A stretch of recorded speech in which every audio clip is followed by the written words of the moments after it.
తమ భూములను national green field highway road నిర్మాణానికి ఇచ్చేది లేదని భూపాల్పల్లి జిల్లా కలెక్టర్ కార్యాలయాన్ని రైతులు ముట్టడించారు.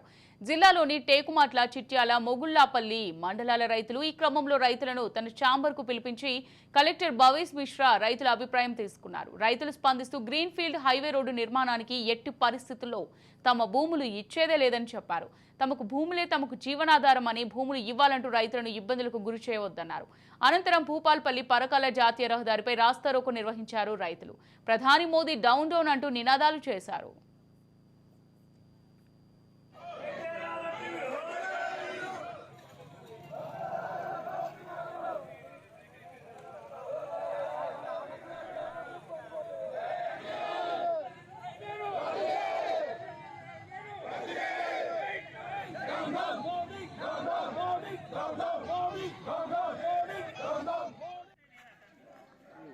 స్టోరేజ్ ఎట్టుంటే అన్న మనకు వచ్చే మెసేజ్లు